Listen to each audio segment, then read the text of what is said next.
Lors du 20e anniversaire de mon frère, ma mère a levé son verre.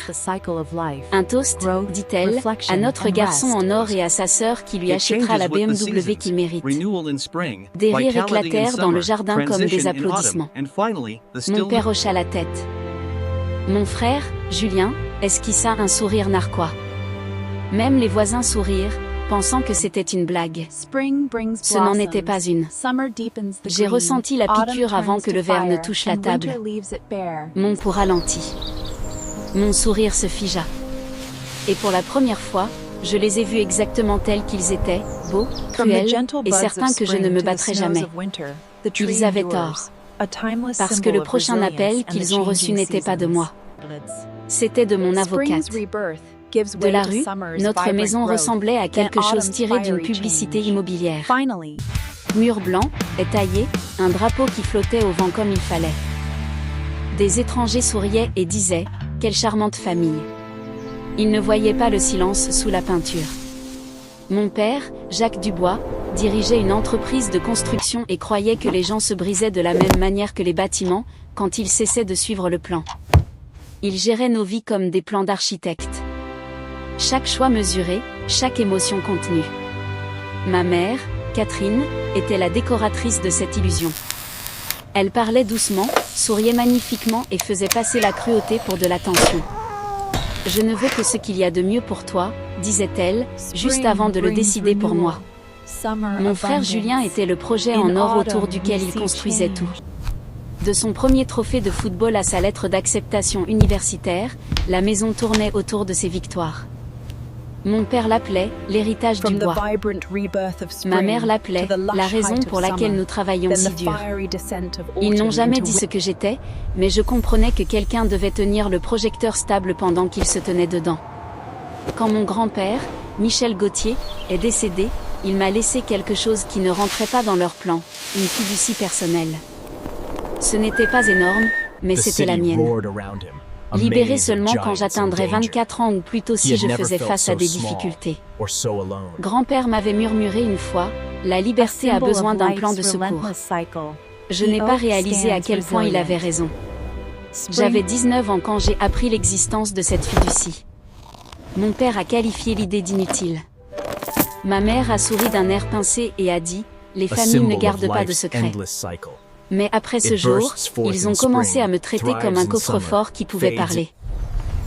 À 22 ans, je terminais mon diplôme en écriture créative et travaillais à temps partiel à la bibliothèque municipale. Chaque soir, je rentrais chez moi pour trouver Julien au comptoir de la cuisine avec des amis, bruyants et insouciants. « Jeanne, va nous chercher des chips », cria-t-il, et je le faisais sans réfléchir. La paix était plus facile que la confrontation. Mon père admirait sa confiance, même quand elle frisait l'arrogance. Ma mère l'adorait ouvertement. « Il a le feu de ton père », me dit-elle un jour. « Et ta patience, ma chère. Le mélange parfait. » Puis elle rit doucement comme si c'était un compliment. Après la mort de grand-père, mes parents sont devenus obsédés par l'héritage. Mon père a encadré de vieilles photos de lui serrant la main de fonctionnaires locaux. Ma mère a organisé des brunchs caritatifs en son nom. Ils n'ont jamais mentionné le chagrin, seulement l'image. Puis une nuit, alors qu'elle arrangeait des fleurs pour un autre événement, ma mère dit avec désinvolture, « Tu sais, Julien aura bientôt 20 ans. Ce serait tellement significatif si tu utilisais ta fiducie pour lui acheter quelque chose de spécial. » J'ai ri, pensant que c'était une blague. Elle non. Quelques jours plus tard, j'ai trouvé une brochure de voiture brillante sur son bureau. BMW série 3, forfait cadeau prêt à l'emploi. Mon nom était griffonné sur un post-it collé à la couverture. Quand je l'ai confrontée, elle a souri comme si j'avais mal compris. « C'est juste une idée, dit-elle, pour l'harmonie familiale. » Harmonie. Ce mot flottait dans l'air comme un parfum, doux, suffocant. Au dîner ce soir-là, mon père a reparlé de la voiture. C'est un symbole, Jeanne. Le succès doit rester dans la famille. Il posa sa fourchette, le bruit sec contre l'assiette. Tu t'en occuperas. C'est ce que font les filles responsables. Il n'a pas élevé la voix. Il n'en avait pas besoin. Le contrôle dans notre maison n'avait jamais besoin de cris. Il n'avait besoin que de certitude. Pourtant, je me souvenais de la voix de mon grand-père, des années auparavant. Basse et certaine. S'ils te font jamais choisir entre la paix et la dignité, choisis la dignité. La paix bâtie sur l'obéissance n'est pas la paix. C'est une cage. Je ne le savais pas encore, mais la porte de cette cage était sur le point de s'entrouvrir.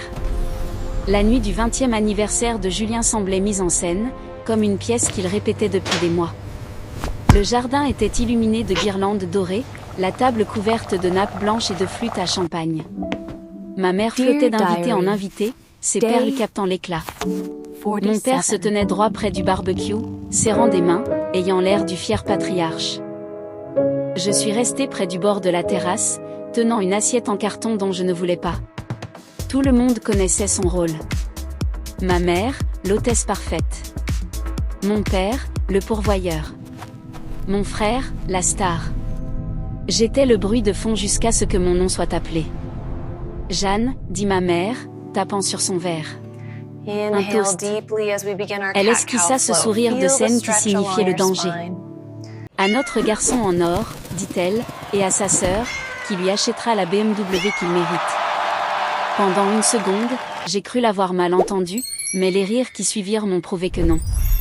Les invités applaudirent. Mon père hocha la tête. Mon frère esquissa un sourire narquois comme si elle était déjà à lui. J'aurais pu en rire, jouer le jeu comme je l'avais toujours fait. Mais quelque chose en moi s'est brisé, le genre de rupture silencieuse que l'on n'entend pas avant qu'il ne soit trop tard. Non, dis-je, un seul mot. Le son disparut du monde. Même le vent sembla s'arrêter. Le sourire de ma mère se figea en l'air. Le visage de mon père se durcit. « Excuse-moi, dit-il, son ton tranchant comme une lame de rasoir. Je n'utiliserai pas ma fiducie pour lui, répondis-je. Ma voix ne tremblait pas, même si mes mains le faisaient. C'est la mienne. Le silence qui suivit parut vivant, épais, et en attente. Puis vint la main. Ce n'était pas tant une gifle qu'un choc. Un éclair blanc sur ma joue. La foule haleta. La lumière vacilla. Le verre glissa de ma main et se brisa contre la pierre. Le sourire narquois de mon frère disparut. Ma mère siffla. Souris, Jeanne. Tu fais une scène. J'ai souri, mais ce n'était pas celui qu'elle voulait. Plus tard, je me réveillerai sous des lumières fluorescentes, le goût du sang et du métal sur la langue. L'infirmière me murmurait « Vous avez de la chance que ce n'ait pas été pire ». Elle n'avait aucune idée de ce que c'était, pire. Le bourdonnement des néons aux urgences était plus fort que n'importe quelle voix dans ma tête. Je fixais les carreaux blancs du plafond jusqu'à ce qu'ils se brouillent. Mon visage me faisait mal, mes côtes me serraient, et ma main droite tremblait quand j'essayais de soulever le gobelet en plastique d'eau sur le plateau. Une infirmière prenait des notes sans me regarder. Quand elle le fit enfin, elle dit doucement « La famille ?» J'hésitais. « Ils ne viendront pas », elle hocha la tête comme si elle le savait déjà. L'agente Moreau arriva ensuite, son insigne brillant sous la lumière crue. Elle regarda autour de la petite cabine, les ecchymoses, le téléphone cassé sur la table. « Vous sentez-vous en sécurité pour rentrer chez vous ?» demanda-t-elle. La réponse était non. Mais les mots restèrent coincés dans ma gorge. Quand elle partit, je retournai mon téléphone. 12 appels manqués de ma mère. Un SMS de Julien. « Tu as tout gâché. » Je l'ai supprimé un par un. Cette nuit-là, quand l'infirmière me conduisit au bureau de sortie, je vis un visage familier qui m'attendait. Madame Leroy, la bibliothécaire âgée avec qui je travaillais. Elle me regardait de la même manière qu'elle regardait les livres abîmés, veillant à ne pas me faire sentir brisée. « Oh, ma chérie, dit-elle doucement. Tu n'as pas à y retourner, tu sais. » J'esquissai un sourire, ou quelque chose qui y ressemblait. Où irais-je d'autre ? Elle glissa une petite carte dans ma main. Il y a de l'aide. Une aide juridique. Des gens qui savent quoi faire quand les familles dépassent les bornes. Plus tard, dans sa voiture, elle me conduisit à un motel économique près de l'autoroute. Elle ne posa pas de questions. Elle me tendit juste son chargeur supplémentaire, me dit de me reposer et promit de passer me voir le matin. Quand elle partit, le silence parut lourd mais propre. Pour la première fois depuis des années, personne ne me disait quoi faire. J'ouvris mon ordinateur portable. J'avais tout copié des mois auparavant. Relevé, paiement, virement du fonds de fiducie de mon grand-père. Je ne savais même pas pourquoi je l'avais fait à l'époque. Juste un instinct silencieux qu'un jour j'aurais besoin de preuves. Je fis défiler les fichiers, chaque ligne de chiffres brillant froidement et parfaitement. Mes parents avaient utilisé ma fiducie pour des vacances, des rénovations de maison et des dons qui menaient directement au compte professionnel de mon père. C'était là, la preuve d'un vol enveloppé dans la loyauté familiale. Je me suis souvenu de la voix de grand-père, rauque mais ferme. La liberté a besoin d'un plan de secours, Jeannette. Garde le tien en sécurité. J'ouvris un nouveau courriel et tapai un nom que je n'avais pas prononcé à voix haute depuis des années. Gauthier et associé, l'avocat de mon grand-père. Il était plus de minuit, mais j'ai tout envoyé, les documents, les photos, même les papiers de sortie de l'hôpital. Sous l'objet, j'écrivis, je pense que mon grand-père s'attendait à ça. Je ne m'attendais pas à une réponse immédiate, mais à 3h17 du matin, mon téléphone s'alluma. Gauthier. Vous avez fait ce qu'il fallait. Il y a une clause pour cette épreuve. Nous allons agir vite. Ne rentrez pas chez vous. Pour la première fois depuis la gifle, ma poitrine se détendit. Au lever du soleil, je me tenais devant le motel. L'air était froid, le ciel commençait à peine à se teinter de bleu. Je regardais les gens aller travailler, tasse de café à la main, leur vie avançant. J'étais resté bloqué si longtemps que j'avais oublié ce que c'était que d'avancer. Quand Gauthier appela cet après-midi-là, sa voix était calme, délibérée. Jeanne, j'active la clause de difficulté. Elle vous transfère le contrôle total de la fiducie et gèle tout accès de vos parents. Je pressai le téléphone contre mon oreille. C'est légal. C'est ce que votre grand-père voulait. Il a dit qu'il l'avait mise là au cas où vous auriez besoin de protection contre eux. Protection? Le mot me frappa plus fort que la gifle. En soirée, Gauthier avait obtenu une ordonnance restrictive temporaire. L'agente Moreau rappela, confirmant que les papiers étaient en cours. Vous avez une fenêtre de sécurité maintenant, dit-elle. Utilisez-la. J'ai passé cette nuit dans la salle de bain du motel à laver le sang de mes cheveux, le regardant tourbillonner dans le drain. Le miroir montrait une nouvelle personne. Fatiguée, oui, mais éveillée. Quand Madame Leroy m'apporta le petit déjeuner le lendemain matin, je lui racontai tout. Elle écouta sans m'interrompre, puis me serra la main.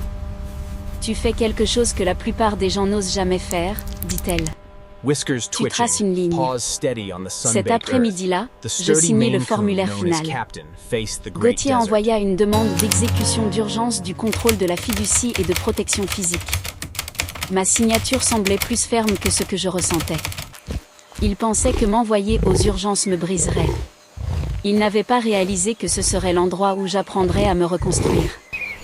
J'éteignis mon téléphone, fermai les stores du motel et murmurai dans le silence. Cette fois, il ne décide pas de la suite. Le lendemain après-midi, la maison du bois était exactement la même. Pelouse manucurée, clôture blanche, un drapeau flottant doucement dans la brise. On n'aurait jamais deviné qu'à l'intérieur, la famille parfaite se déménageait pour garder son histoire droite. Depuis la fenêtre du salon, le reflet de Jacques Dubois le fixait dans le verre. Contrôle des dégâts, marmonna-t-il. Nous dirons aux gens qu'elle a exagéré, émotionnelle, instable. Catherine se tenait près de la cheminée, serrant un mouchoir dont elle n'avait pas besoin. Et si quelqu'un poste des choses sur la fête, ce que les voisins ont vu, alors nous le nierons, coupa Jacques. Notre nom est toujours bon dans cette ville. Julien fit défiler son téléphone sur le canapé, la mâchoire serrée. Elle nous a fait passer pour des méchants, papa. Elle reviendra en rampant. Elle le fait toujours. Il avait tort, car juste à ce moment-là, la sonnette retentit. Catherine ajusta son pull, se composant avant d'ouvrir la porte. Elle se figea. Devant elle se tenait Jeanne, le visage calme, les cheveux tirés en arrière, un petit dossier à la main. À ses côtés se tenait un homme en costume gris foncé. Gauthier. Jeanne, dit sa mère doucement, presque de manière répétée. Tu aurais dû appeler. Je l'ai fait, répondit Jeanne. Vous avez raccroché.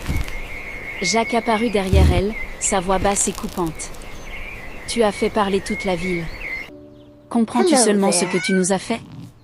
Jeanne le dépassa du regard, scrutant le salon, les meubles parfaits, les photos, la vie qu'elle n'avait jamais été autorisée à toucher.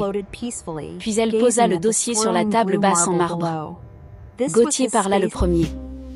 Monsieur et Madame Dubois, je suis l'avocat de la succession de Michel Gauthier. Je représente votre fille concernant sa fiducie. Le rire de Jacques fut court et amer. Sa fiducie. Nous la gérons depuis des années. Plus maintenant, dit Gauthier calmement. Il ouvrit le dossier et en sortit le document estampillé.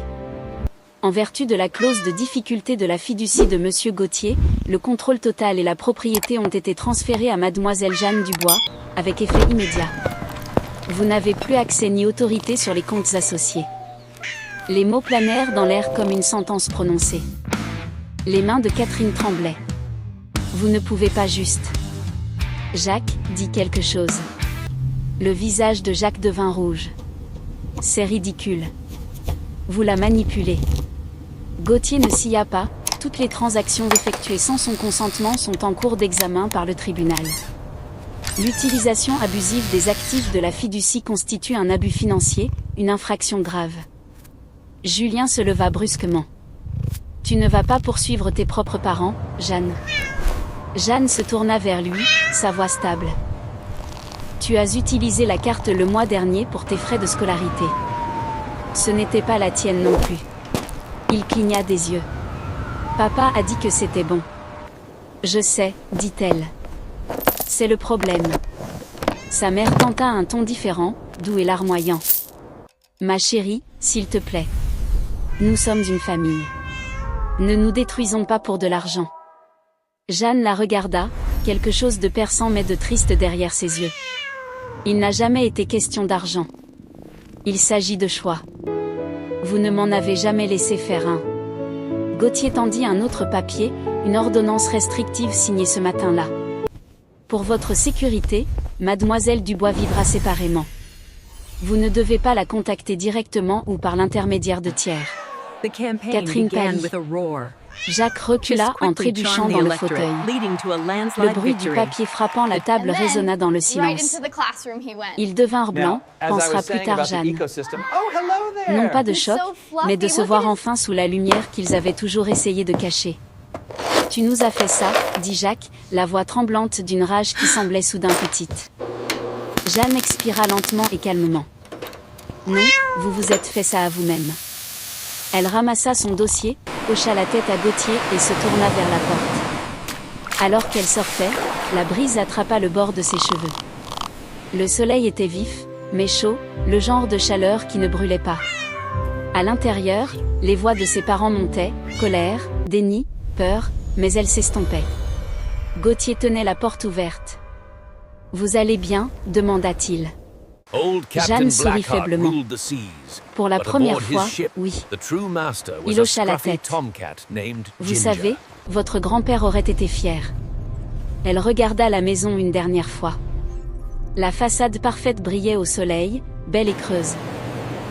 Il pensait que je ne me battrais jamais, dit-elle doucement. Mais je n'avais pas besoin de crier. J'avais juste besoin de preuves. Et sur ce, elle descendit les marches, non pas loin d'eux, mais vers elle-même. Les semaines suivantes parurent irréelles, comme si je me réveillais d'un long et vif cauchemar et essayais de m'adapter à la lumière du jour. Mon nouvel appartement rue des Érables était petit, murs nus, meubles d'occasion. Mais chaque son à l'intérieur m'appartenait. Pas de pas arpentant derrière des portes closes. Pas de voix me rappelant de sourire. Juste le doux bourdonnement de la liberté. Chaque matin, la lumière du soleil rampait à travers les rideaux fins et peignait la pièce en or. Je faisais du café, m'asseyais près de la fenêtre et respirais l'odeur du pavé mouillé par la pluie. Pour la première fois, je ne ressentais pas le besoin de me presser nulle part. Il n'y avait plus de rôle à jouer. Les titres de journaux allèrent et vinrent. Propriétaire d'entreprises locales enquêtées pour utilisation abusive de fiducie. L'article ne mentionnait jamais de nom, mais tout le monde savait. Jacques Dubois prit un congé indéfini de son entreprise. Catherine se retira de ses clubs sociaux. Julien perdit sa bourse après que l'incident fut rendu public. Gauthier m'envoya l'avis final une semaine plus tard, confirmant que la fiducie était désormais uniquement à mon nom. Le papier parut lourd dans mes mains, non pas à cause de l'argent, mais à cause de ce qu'il symbolisait, la foi de mon grand-père enfin accomplie. J'ai pensé appeler Madame Leroy pour lui dire que j'étais en sécurité, mais quand j'ai décroché le téléphone, j'ai hésité. Certaines personnes vous sauvent juste en vous montrant la sortie. Vous n'avez pas à les entraîner dans ce qui suit. Au lieu de cela, j'ouvris un document vierge sur mon ordinateur portable. En haut, je tapais « Le prix du silence ». L'histoire ne parlait pas seulement d'eux. Elle parlait de moi et de toutes les personnes qui avaient un jour confondu l'obéissance avec la paix. Cette nuit-là, en regardant les lumières de la ville scintiller au-delà de ma fenêtre, je réalisais que je ne détestais plus ma famille. La haine était encore une sorte de lien, et j'étais enfin libre. Pendant des années, j'avais cru que le silence me rendait faible. Maintenant, il sonnait comme une force, le genre qui n'a pas besoin de témoins pour être réel. Je fermai mon ordinateur portable, pris une dernière gorgée de café froid et murmurai à la pièce vide, « C'est ça, la liberté ». Ils ont levé leur verre à mon obéissance. Maintenant, je lève le mien à ma liberté. Je ne vis plus dans cette maison, mais parfois, quand le vent change, j'entends encore des échos de cette nuit. Le cri, le verre qui se brise, le moment où j'ai enfin dit non. Ça ne fait plus mal comme avant. Ça me rappelle juste que chaque fin commence par une personne qui décide qu'elle en a assez. Je pensais que reprendre ma fiducie était une vengeance. Ce n'était pas le cas. C'était de la survie. C'était la preuve que la paix peut être plus forte que la douleur si vous arrêtez de vous excuser de la vouloir. Si on vous a déjà dit de vous taire, rappelez-vous que votre silence ne leur appartient pas. Parlez, marchez, reconstruisez, même si votre voix tremble. Et si cette histoire ressemble à la vôtre, racontez-la. Quelqu'un là-bas a besoin de savoir que c'est possible.